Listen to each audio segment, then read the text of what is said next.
ও আজকের আকর্ষণ রাঙ্গামাটি 299 নং আসনের প্রার্থী ধানের শীষের প্রতীক অ্যাডভোকেট দীপেন দেওয়ান ও উপস্থিত রাঙ্গামাটি জেলা নেতৃবৃন্দ, আমার উপজেলা নেতৃবৃন্দ, অঙ্গ সহযোগী সংগঠনের সকল নেতৃবৃন্দকে জানাই কুরকুটি ছবির পক্ষ থেকে আসসালামু আলাইকুম ওয়া রাহমাতুল্লাহি ওয়া বারাকাতুহু।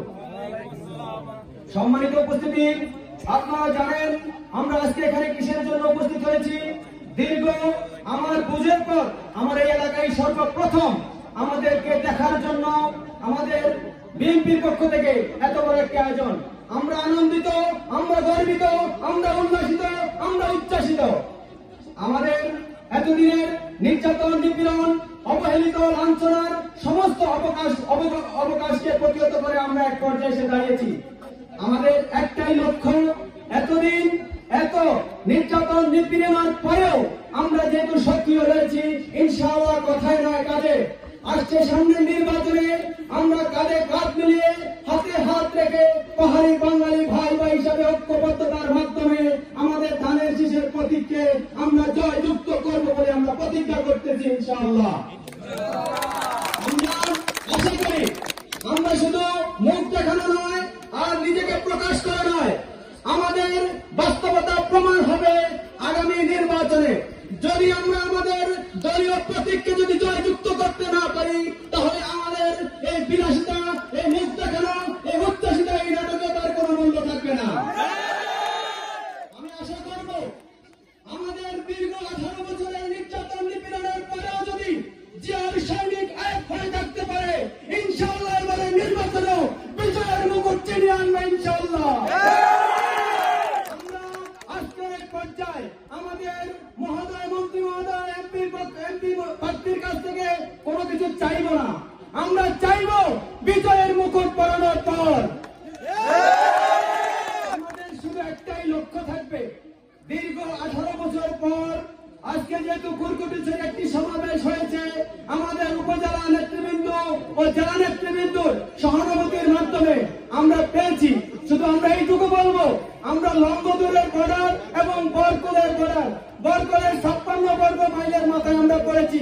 তাই বলে আমরা আসলে অনেক কিছু থেকে অবহেলিত, আমরা লাঞ্ছিত, আমরা অপমানিত। আমি বলবো আমাদের রাস্তাঘাট যোগাযোগ বিচ্ছিন্নতার কারণে আমার স্কুল মাদ্রাসা একটা জায়গায় 3টা প্রতিষ্ঠান, একটি নিম্ন মাধ্যমিক হাই স্কুল, একটি সরকারি প্রাথমিক বিদ্যালয়, একটি মাদ্রাসা। অথচ আমার এলাকার বিভিন্ন আশপাশ থেকে আমার ছোট্ট ছোট্ট ছেলেরা, মেয়েরা, ভাই বোনেরা স্কুলে এসে সঠিকভাবে তাদের বাৎসরিক শিক্ষা প্রদান করতে পারে না। বছরের শেষে দেখা যায় স্কুলের কোঠায় ছাত্র সংখ্যা 0 এবং পাশের হারও 0, কারণ ঝড় বৃষ্টি, খাল বিল, নদী নালা অতিবাহিত করে সঠিকভাবে এসে পাঠদানে অংশগ্রহণ করতে পারে না।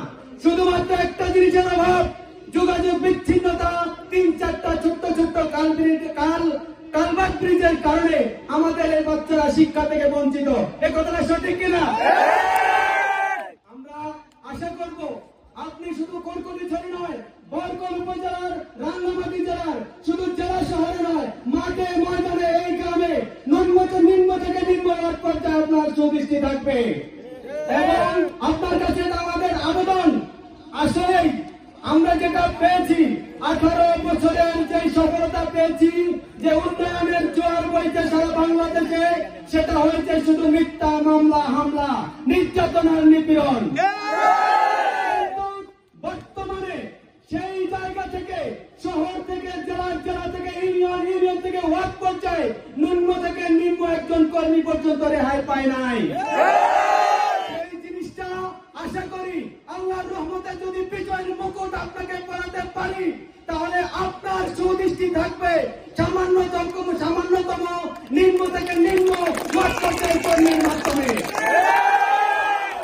আমরা প্রতিজ্ঞাবদ্ধ, আমার ডানে বামে রাঙ্গামাটি, খাগড়াছড়ি, রাঙ্গামাটি, কাউখালী, নারিয়ারচর, বরকল, লম্বদূর, এক নাম, এক সুর, এক তুফান, সামনে আসছে দীপেন দেওয়ান। যেটা শুনতেছি ঘরে ঘরে যে দৌড় শুরু হয়েছে, সবার একটি বাক্য, যতই আসো ঝড় তুফান, চাইব মরা দীপেন দেওয়ান। আপনার কাছে, আমার এই প্রধান অতিথির কাছে কাছে আমি বিনীতভাবে অনুরোধ করব, আমার এই কুরকুটিছড়ি, এই বরকল সদর ইউনিয়ন, বরকল উপজেলার এবং রাঙ্গামাটির বিভিন্ন জেলার নিম্ন থেকে নিম্ন ওয়ার্ডগুলোর দিকে আপনাদের সুদৃষ্টি রাখতে হবে।